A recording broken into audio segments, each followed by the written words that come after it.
आपके मनोरंजन पर अब नहीं लगेगा कोई ब्रेक। स्टार प्लस के बेहतरीन शोज देखने के लिए लाइक, शेयर और सब्सक्राइब करिए स्टार प्लस के यूट्यूब पेज को।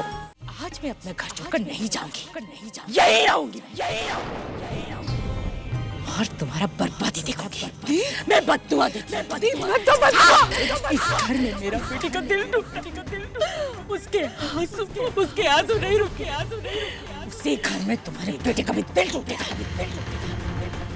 उसके आंसू नहीं रुकेंगे।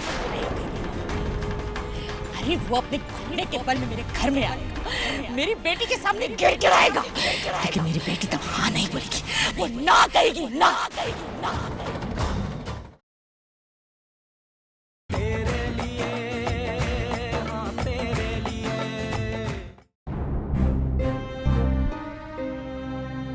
Good morning.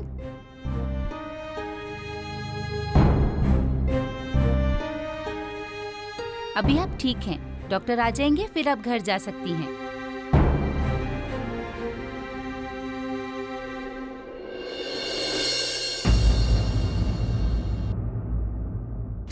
सिस्टर। यस। जरा वो पेपर देंगी? ये तो कल का है। कोई बात नहीं, जरा दिखाना।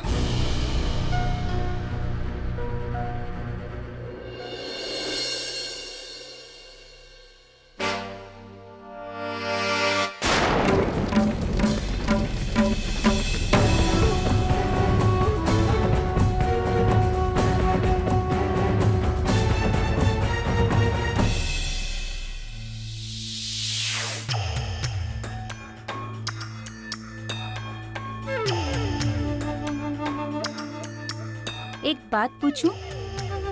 तू हमेशा दिन में ही क्यों आता है मेरे पास? क्योंकि रात में अपनी बीवी के साथ गुजारता हूं। हाँ जान, बस पहुंची ना। हाँ, थोड़ा एक मीटिंग में फंस गया था इसलिए। बस आधे घंटे में पहुंच रहा हूं। Bye, love you. उससे बताया क्यों नहीं कि तू मेरे पास आया हुआ है? नहीं बता सकता था, क्योंकि प्यार करता हूं मैं उससे। ये सब बातें ना तू अपनी बेवकूफ पागल बीवी को बताना, जो 10 साल से तुझ पर विश्वास करती है। आइंदा अगर मेरी बीवी के बारे में कुछ भी उल्टी सीधी बात की तो मैं बर्दाश्त नहीं करूंगा। माना कि अपने स्वार्थ के लिए मैंने उसके साथ शादी की थी, शायद उस वक्त मैं उससे प्यार भी नहीं करता था, लेकिन इन 8 सालों में मैं उससे बहुत प्यार करने लगा हूं। मेरी बेटी और मेरी बीवी मेरी जिंदगी बन चुके हैं। बहुत बुरा इंसान हूं मैं। उसके बाप को लूटा है, तुझ जैसी औरतों के साथ रिश्ते बनाए रखे हैं मैंने, लेकिन फिर भी बुरे से बुरे इंसान को भी तो प्यार हो सकता है ना। ठीक उसी तरह से मैं अपनी बीवी से बहुत प्यार करता हूं। आइंदा याद रहे। अरे तू तो इमोशनल हो रहा है। हाँ हूं मैं इमोशनल, अनन्या को लेकर, जो कि पागलों की तरह प्यार करती है वो मुझसे। और एक इंसान अगर अपने जानवर से भी 10 साल तक प्यार करे ना, तो वो भी बदल जाता है। ठीक उसी तरह से मैं भी बदल गया हूं। बुरा दामाद हूं, बुरा पति हूं, लेकिन बहुत प्यार करता हूं मैं उससे।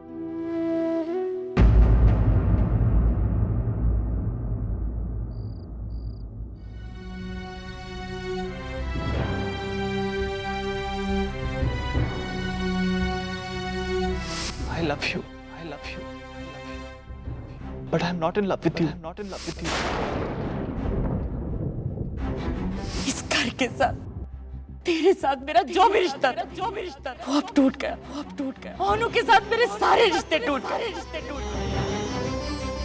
इस घर में मेरी बेटी का दिल दुखा। इस घर में मैं अब कभी नहीं आऊंगी।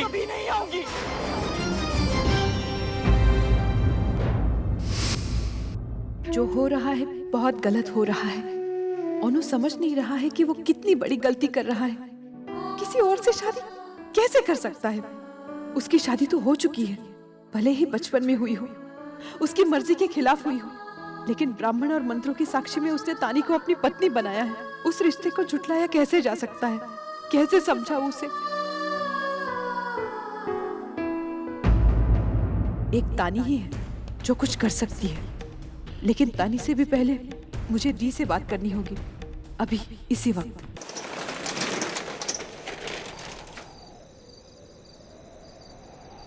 अच्छा सुन, वो सुबह 25 डब्बा जाना है चौरंगी लेन में घोष बाबू के घर पे। तू सब तैयारी करके रखना सौंदेश का, मैं आती हूँ। अच्छा दी,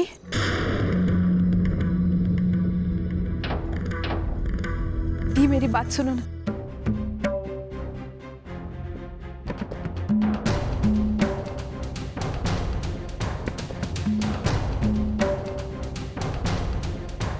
अरे और कुछ बाकी रह गया क्या? आके नीचे क्यों छुपा रखी? हाँ, इधर आसपास लोग नहीं है ना बेइज्जती करने को। रुको, मैं अभी सबको बुला लेती हूँ। हाँ, फिर आराम से बेइज्जती करना। रुको। ए बॉडी, ए सुनो, ए बॉडी सुनो, ए दादा सुनो। देखो तो बड़े घर की मालकिन मुझे कुछ सुनाना चाहती है। हाँ हाँ, चल आनी लो, बोल। आप सब लोग प्लीज यहाँ से जाओ। अरे फिर तुम्हें क्या कर रही हो तुम? क्यों बात को खींच रही हो? अरे नहीं बाबा, तुम्हें तो अच्छा लगता है ना सबके सामने हमारा बेइज्जती करने का। मैं तो सिर्फ तेरे लिए इन सब लोगों को बुला रही थी। दी बस करो, प्लीज बस करो। इसमें किसी की कोई गलती नहीं है, जो कुछ हुआ अनजाने में हुआ। मुझे नहीं पता था कि अनुराग को शादी नहीं करनी है, और अगर मुझे पता हो तो मैं तानी और अनुराग की सगाई की अनाउंसमेंट क्यों करती? मुझे तानी की और आपकी फिक्र है। कोई जरूरत नहीं, मैं अभी जिंदा हूँ तानी की फिक्र करने के लिए। हाँ, उसकी फिक्र मैं खुद कर सकती हूँ। ये कहानी मैंने और तूने मिलकर लिखी थी, लेकिन तूने जितना करना था ना, तूने उतना कर लिया। अब मैं इस कहानी का इसे मैं अपने तरीके से लिखूंगी। हर कहानी के 2 भाग होते हैं, हर दिन के 2 भाग होते हैं। एक रात, एक दिन। जब सूरज एक रात को डूबता है ना, तो अगले दिन फिर उगता है। लेकिन अब मैं इसे अपने तरीके से लिखूंगी, क्योंकि उसका पहला भाग तो तुम लोग लिख चुके। तुझे पता है, जब मेरे पति की बेइज्जती हुई थी ना, तो मैं कुछ नहीं कर सकी। मेरी बेटी को मेरे घर के अंदर तुम लोगों ने बेइज्जत किया। तभी मैंने सोच लिया कि मैं यहाँ नहीं रहूंगी। अपना घर छोड़, अपना दुकान बेचकर यहाँ से दूर चली गई अपने बच्चों को, क्योंकि तब मेरा पति मेरे साथ नहीं था। तभी तो भगवान ने मुझे विधवा बनाया। इतनी हिम्मत नहीं थी मुझ में, लेकिन आज मैं अपना घर छोड़कर नहीं जाऊंगी। यही रहूंगी। और तुम्हारा बर्बादी देखोगी। मैं बददुआ देती हूँ। इस घर में मेरा बेटी का दिल टूटा, उसके आंसू नहीं रुके। उसी घर में तुम्हारे बेटे का भी दिल टूटेगा। उसके आंसू नहीं रुकेंगे। अरे वो अपने घुटने के बल में मेरे घर में आएगा, मेरी बेटी के सामने गिर गिराएगा, लेकिन मेरी बेटी तब हाँ नहीं बोलेगी, वो ना कहेगी, ना। अब ये कहानी मेरे तरीके से चलेगी। इस कहानी का शुरुआत तो अबे हुआ है। ये उस मोड़ पर आई है कि इसका एक पन्ना मैं लिखूंगा। मैं देखना चाहती हूँ जिस दिन अनुराग भी उस जैसा तड़पेगा, जैसे आज मेरा बेटी तड़प रहा है, उसका भी वैसा यार होगा। जैसे आज मेरा तानी का हो रहा है, तू देखना कितना बुरा हाल होगा उसका। बस करो। ये एक विधवा की बद्दुआ है। तुम लोगों ने मेरे साथ कितना कुछ किया, तभी तुम्हारे घर का बुरा कभी नहीं चाहा मैंने। तुम लोग का बर्बादी अभी शुरू हो गया। अगर माँ काली के मंदिर मैंने एक बार भी मन से पूजा किया, तो माँ मैं तुझसे मांगती हूँ कि तू मुझे इतनी ताकत देना, मैं इनका सर्वनाश कर दूं। इनका एक टुकड़ा अपने हाथों से निकाल। बस करो। तानी और अनुराग की शादी हो चुकी है। बस। हाँ। शादी किया था ना और तानी का तुमने? हाँ? कोई माने नहीं रखता। 8 साल पहले मैंने वो शादी की, शेखा दादा ने वो शादी तोड़ा,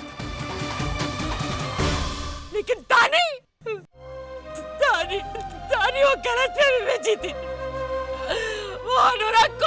बोला भाई, उसे अपने पति मान बैठी। आंखों में सपने सजा लिए उसने। मैं अपने बेटी का क्या करूं? लेकिन नहीं, तुम लोगों ने उसको सबके सामने बेइज्जत किया। मेरे बेटी को खून की आंसू रुलाए तुमने। लेकिन बस नहीं, अगर तेरा बेटा किसी और को पसंद कर सकता है तो मेरा बेटी भी कोई कम नहीं है, कोई कम नहीं है। जैसे अनु को दूसरी लड़कियों को, इससे मेरा बेटी को भी अच्छे से अच्छा लड़का मिल सकता है। मैं तुझे चुनौती देती कि मैं अपना बेटी तुझसे बड़ा परिवार और अनुराग से अच्छा लड़के के साथ 1 महीना में करूंगी। इतना धूमधाम से शादी करूंगी अपना तानी का कि सब लोग देखते रह जाएंगे। नहीं, रुक जाओ।